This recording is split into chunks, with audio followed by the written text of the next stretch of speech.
이제 5월의 마지막 주일입니다. 계절의 여왕이라고 하는 5월인데요. 6월이면 실록의 계절이라고 합니다. 모든 자연이 실록으로 가득 차는 그러한 계절이 된다라는 이야기인데요. 가장 좋았던 계절, 이제 5월이 지나고 6월이 되면 본격적으로 더위가 시작이 되고 아마 장마가 시작이 될 겁니다. 지금이 가장 좋은 계절이죠.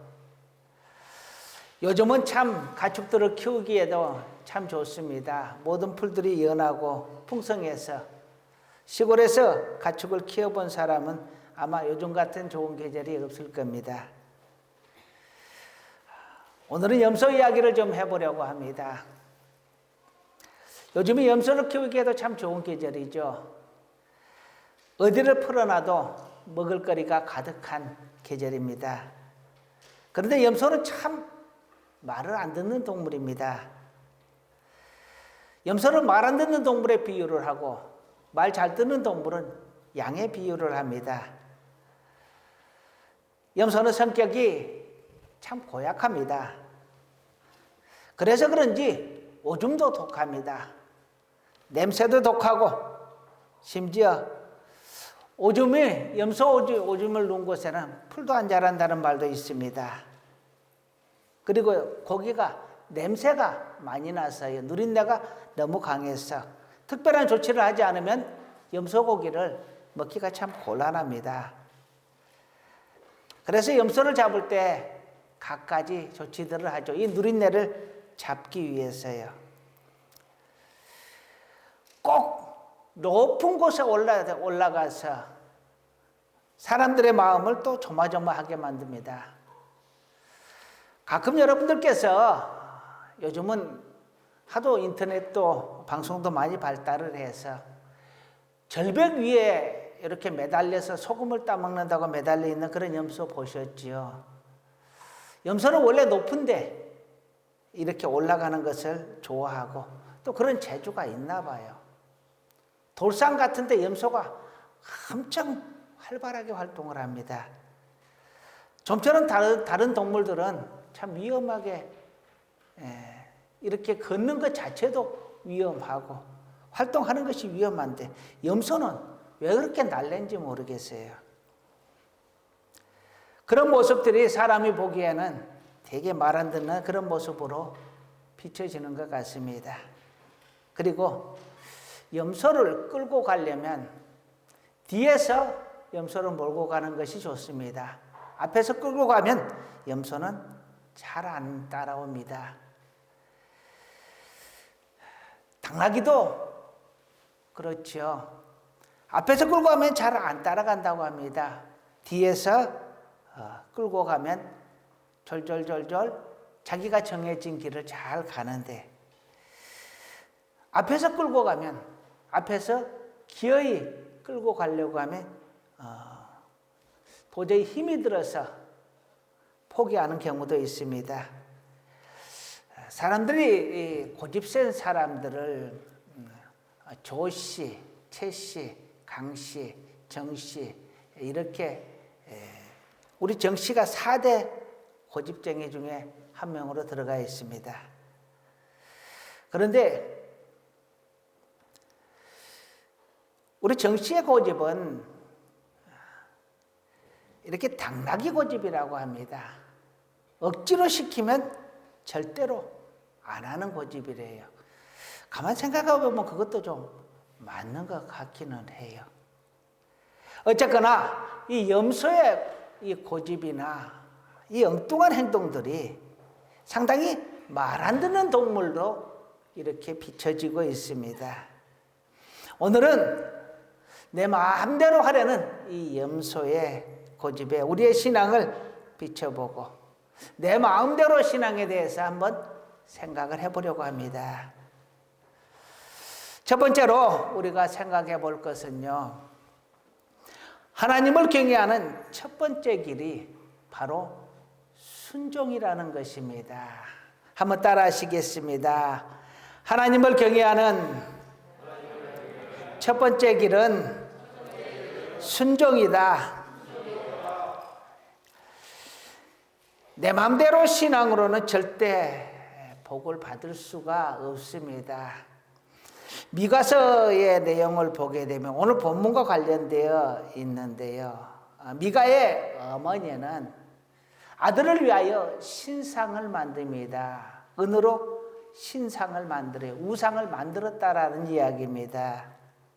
그리고 그 신상을 만들고 거기다가 하나님께서 명령하시고 하나님께서 만드시라고 했던 에봇과 드라빔을 자기 마음대로 만듭니다.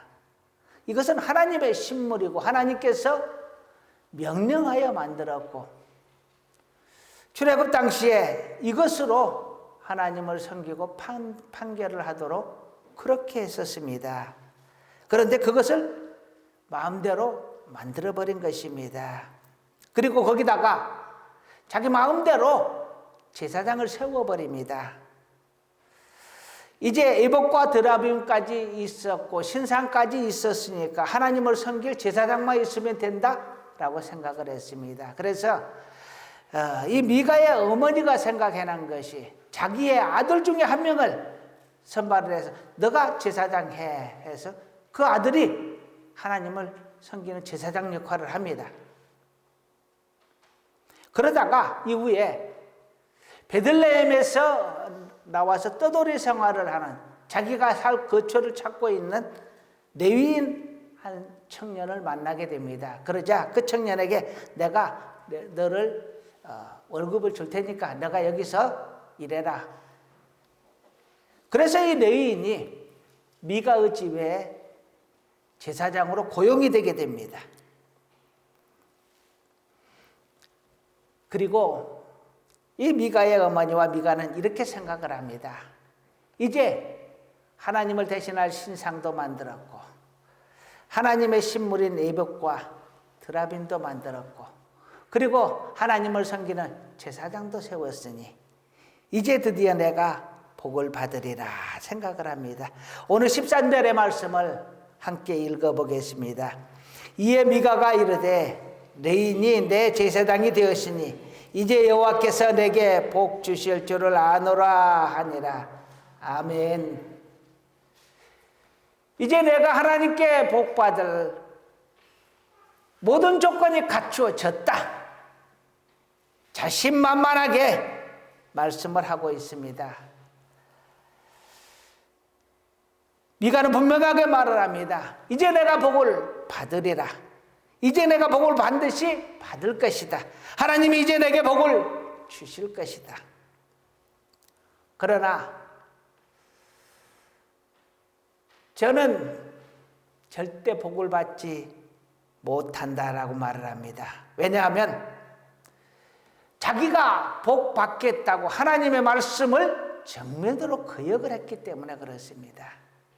하나님의 말씀에 순종하지 않고 자기 마음대로 신앙으로 하나님을 섬기고자 했기 때문에 자기 마음대로 하나님을 섬기려고 하다 보니까 하나님의 말씀을 거역하는 엄청난 죄를 돌이킬 수 없는 큰 죄를 범하게 되었다라는 것입니다.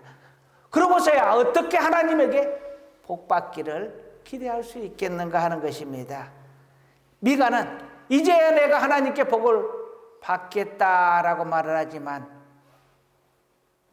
저는 분명하게 그는 하나님을 거역했고 하나님을 모욕했고 하나님의 말씀에 순종하지 않았으므로 하나님께 죄를 지어 복받을 수 없을 것이라 분명하게 말씀드립니다. 하나님을 경외하는 첫 번째 덕목은요, 바로 순종입니다.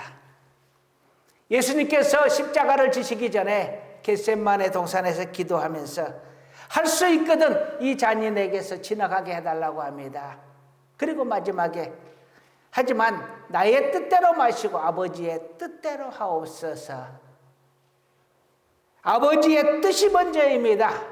나의 뜻이 아니라 내 마음대로가 아니라 하나님의 뜻에 따르겠습니다. 이것이 순종이요. 이것이 하나님을 경외하는 첫 번째 원칙입니다. 하나님의 뜻대로 하옵소서. 하나님의 뜻대로 하겠나이다. 내 마음대로 순종은 순종이 아니요, 내 마음대로 섬김은 섬김이 아니라는 것입니다. 하나님께 오히려 죄가 된다는 것이죠.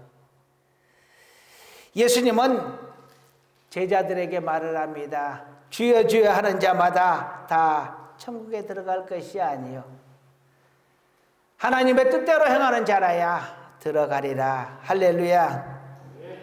아버지의 뜻대로 행하는 자, 아버지의 뜻대로 순종하는 자가 하나님의 나라에 들어간다라는 것입니다. 하나님을 공경하는 첫 번째 원칙은 무엇이냐? 바로 순종입니다.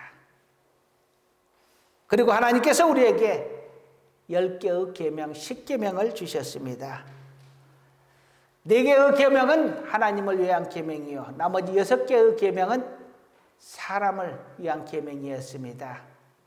4개의 계명은 하나님 사랑을, 이 6개의 계명은 이웃 사랑으로 대변할 수 있습니다. 이웃 사랑의 계명 중 첫 번째가 여러분도 잘 아시다시피 부모를 공경하라는 것이었습니다. 그런데 이 부모를 공경하라. 그런데 이 부모를 공경하는 첫 번째 원칙이 무엇이냐? 순종입니다. 부모 공경은 인간 계명 중 첫 번째요. 부모 공경을 위한 첫 번째 원칙은 순종이라는 것입니다. 우리가 생각할 때 부모를 공경하려면 부모를 섬기는 것이 먼저다라고 생각을 하기가 쉽습니다. 그런데 부모를 섬기는 것 당연하죠. 당연히 섬겨야 합니다. 마음으로, 물질로, 기도로, 섬김으로 다 부모를 섬기는 것이 마땅하지만, 그러나 그보다 더 강조를 하는 것은 바로 부모님의 말씀에 순종하라는 것입니다. 부모에게 순종하는 것이 마땅하니라. 할렐루야. 부모에게 섬겨주는 것보다 부모님 말씀에 순종하는 것이 먼저입니다. 하나님을 사랑하는데 가장 첫 번째 원칙이 무엇이냐? 하나님께 순종하는 것입니다. 내 마음대로 신앙으로는 절대 하나님에게 복을 받을 수 없습니다. 순종하는 신앙, 순종하는 사랑으로 하나님과 우리의 이웃에게 다가갈 수 있기를 간절히 축원합니다. 두 번째로 예수님을 따르는 길입니다. 예수님을 따르는 첫 번째 길이 무엇이냐? 겸손입니다. 예수님을 따르는 첫 번째 길이 겸손이라고 했는데, 많은 믿음의 사람들이 예수님의 첫 번째 성품이 무엇이냐 하면 겸손이라고 말을 합니다. 어거스틴도 기독교인이 가져야 될 첫 번째 성품이 무엇이냐 했을 때 겸손이라고 했습니다. 두 번째 성품이 무엇이냐 했을 때 겸손이라고 했습니다. 세 번째 성품이 무엇이냐고 하니까 역시 겸손이라고 했습니다. 겸손하지 않은 신앙은, 교만한 신앙은 하나님께서 기뻐하지 않습니다. 많은 이단들이 있죠. 우리나라에서도 참 이단들이 많습니다. 가장 최악의 이단이 무엇인가? 다른 어떤 것보다도요, 내가 예수다, 내가 보혜사다라는 그 사람들이 가장 교만한 자요, 가장 나쁜 이단입니다. 내가 예수다, 내가 보혜사다. 그러니 나를 믿으라는 거죠. 신천지 이만희가 그렇고, 통일교 문선명이가 그랬고, 하나님의 교회 안상홍이 그랬고, 그 뒤를 이어서 장길자가 아직도 그렇게 하고 있습니다. 천부교회 박태선 장로, 세계복음선교회 정명석 JMS라고 하죠. 성도들 성폭행 관계로 감옥살이까지 하고 나왔는데 여전히 그를 추종하는 사람들이 많이 있습니다. 여러분, 교리가 다른 것은 좀 이해할 수도 있습니다. 그럴 수도 있습니다. 그런데 말입니다. 절대로 따라서는 안 되는 것이 바로 자기를 숭배하도록 하는 겁니다. 자기가 우상이 되고, 내가 예수가 되고, 내가 보혜사가 되고, 내가 하나님이 되고, 내가 하나님으로부터 직접 계시를 받는 사람이니 너희는 나를 따르라. 이것은 절대적으로 배척해야 될 이단 중에 이단이요. 어떻게 보면 이단이라고 할 수도 없고 사이비 종교입니다. 하나님의 이름을 팔아먹는 기독교가 아닌 기독교라는 이야기입니다. 절대로 그것은 기독교라는 이름을 붙일 수가 없는 종교들입니다. 가장 악한 이단, 그것은 바로 자기 자신을 스스로 예수다 보혜사다 칭하는 자들입니다. 예수님의 첫 번째 성품을 겸손이라 하는 이유가 있습니다. 그것은 빌립보서 2장 6절에서 8절 말씀인데요.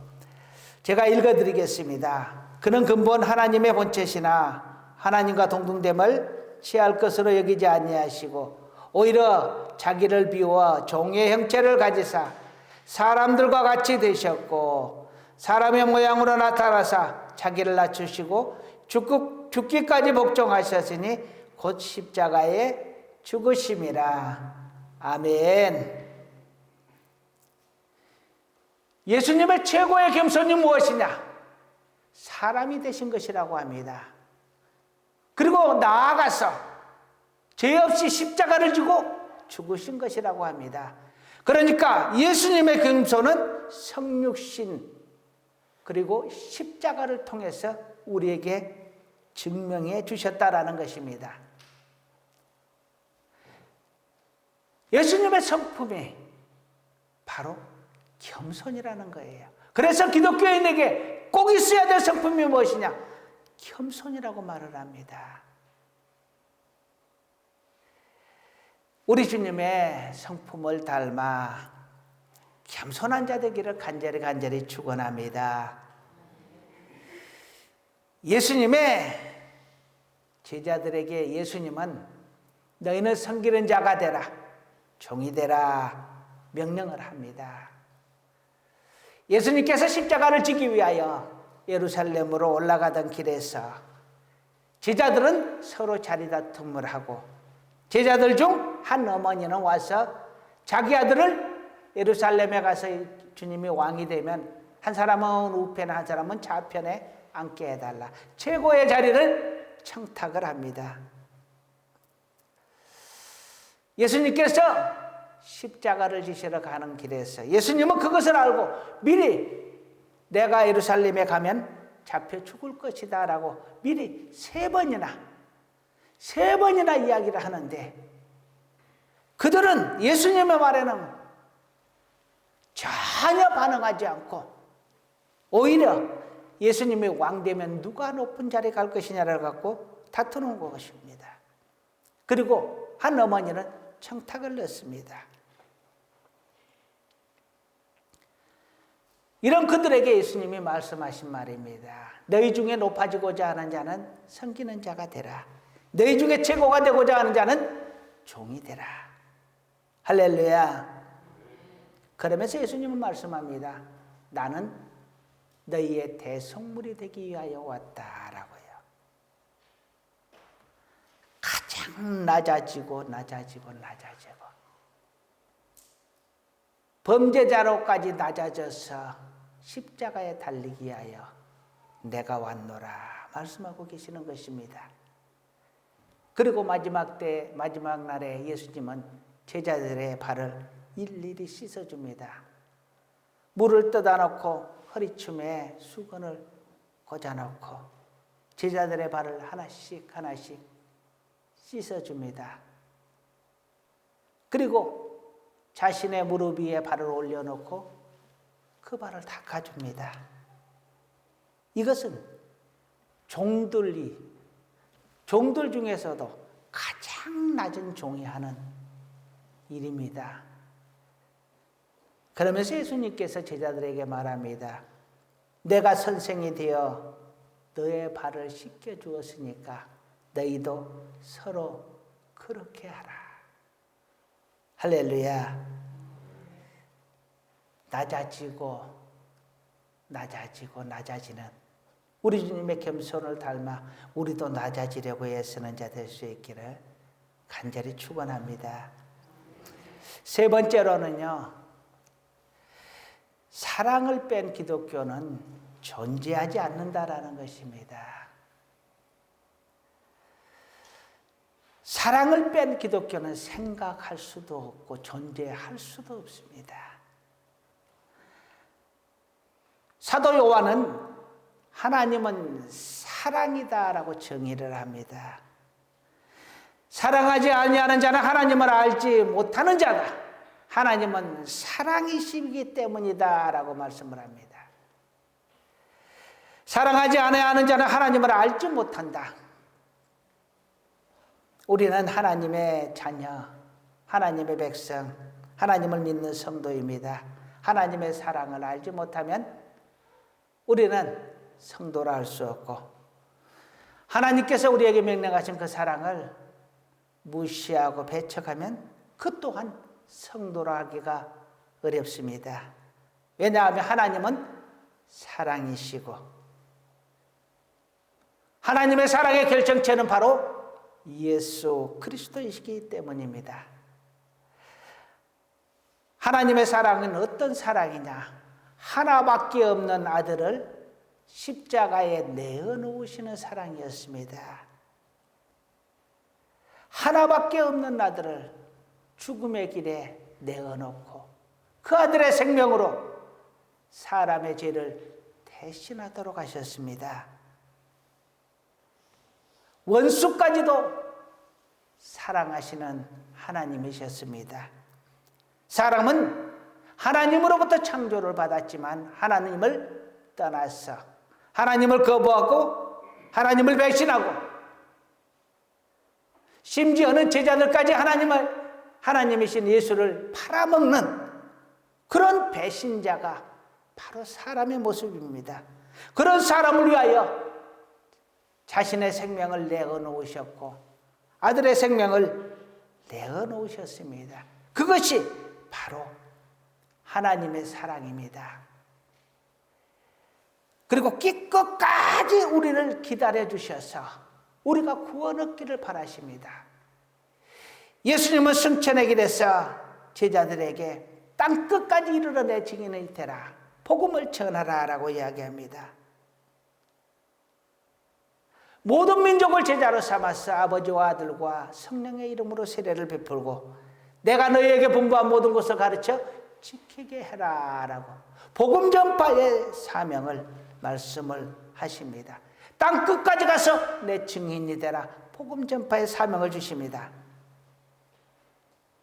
그리고 생전에 천국잔치의 비유를 말씀하시면서 초청을 했는데 오지 않으면 길거리에 가서 아무라도 붙잡고 데리고 와라.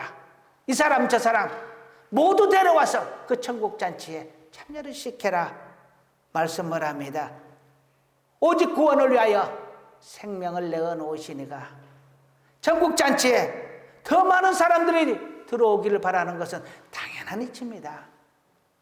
탕자까지도 기다리시는 하나님, 천국잔치에 길거리에 있는 사람까지도 초청을 하시는 하나님, 우리 하나님은 그렇게 기다리시고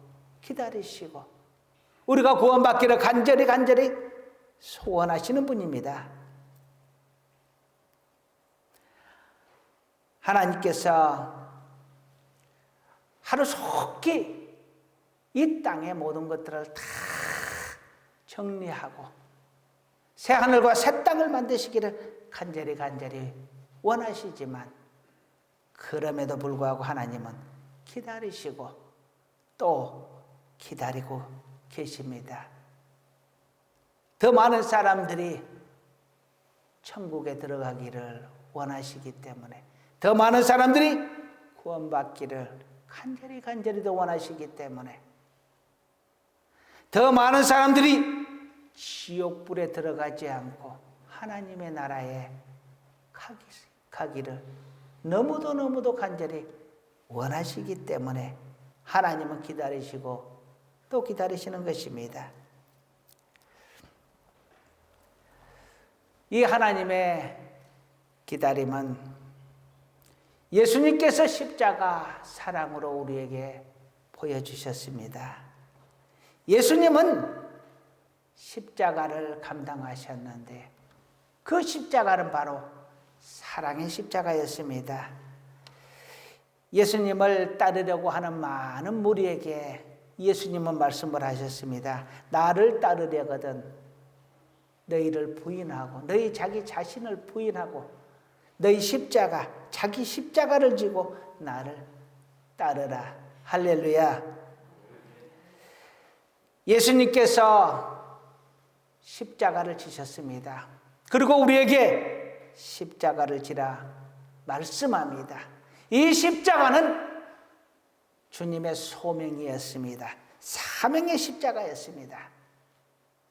그리고 우리에게 그 사명을 감당하라 말을 합니다. 그 사명이 바로 구원이요 사랑입니다. 구원의 십자가를 명령합니다. 땅끝까지 이르러 증인이 되라. 그리고 사랑의 십자가를 명령합니다. 새 계명을 너희에게 주노니 너희는 서로 사랑하라. 주님은 우리에게 복음의 십자가를 주셨고 사랑의 십자가를 주셨습니다. 성도가 져야 할 십자가는 바로 예수님께서 주신 그 사명, 그것을 감당하고 감내해내기 위한 십자가입니다.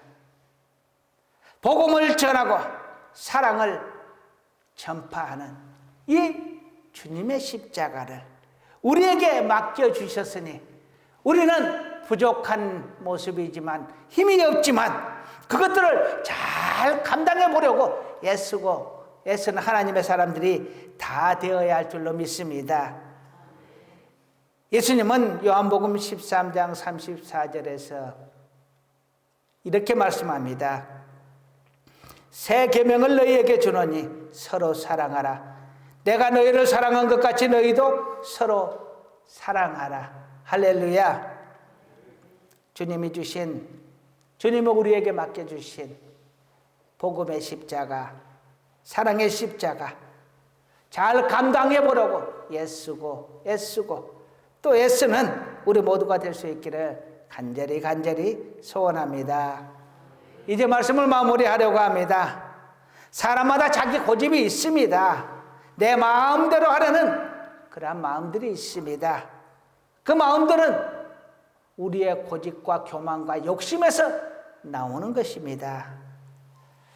누구나 다 가지고 있고 사람마다 다 그렇게 하려고 하는 마음들이 있습니다. 그런데 예수님은 우리에게 명령합니다. 너를 내려놓아라. 내 십자가를 지고 나를 따르라. 우리 하나님을 경외하는 하나님의 자녀들은 하나님을 경외하는 첫 번째 원칙이 바로 순종임을 확실하게 알아야 합니다. 그래서 그 하나님의 말씀에 순종하려고 애쓰는 모습이 되어야 할 줄로 믿습니다. 그리고 우리는 예수님의 제자들입니다. 예수님은 우리에게 사랑의 십자가를 주셨고 복음을 전할 십자가의 사명을 주셨습니다. 그러니 우리 주님이 주신 그 십자가, 복음의 십자가, 사랑의 십자가 잘 감당해 보려고 애쓰는 우리 모두가 될 수 있기를 간절히 소원합니다. 또한 부족하지만 날마다 내 속에서 교만이 일어나지만 겸손하고 낮아지고 또 낮아지려고 애쓰고 또 애쓰며 나를 다스리려고 노력하고 애쓰는 우리 모두가 될 수 있기를 간절히 축원합니다. 하나님께서는 범죄할 마음을 품은 가인에게 죄가 너를 원하나 너는 죄를 다스릴지니라 라고 말을 합니다. 우리의 마음속에서는 죄의 욕구가 언제든지 생겨납니다. 내 마음대로 하고 싶고 내 뜻대로 하고 싶고 더 많이 가지고 싶고 더 높아지고 싶고 더 인정받고 싶고 다른 사람에게 더 좋게 보이고 싶고 이 죄의 욕구가 우리 안에서 마르지 않는 샘처럼 늘 솟아납니다. 그러나 하나님은 말합니다. 죄가 너를 원하나 너는 죄를 다스릴지니라. 할렐루야. 한 번만 따라 하시겠습니다. 죄가 너를 원하나 너는 죄를 다스릴지니라. 우린 부족합니다. 연약합니다. 그렇지만 하나님의 말씀을 따라 죄를 다스리려고 애쓰고 하나님의 말씀을 따라 가보려고 애쓰는 우리 모두가 다 될 수 있기를 간절히 축원합니다. 기도하시겠습니다.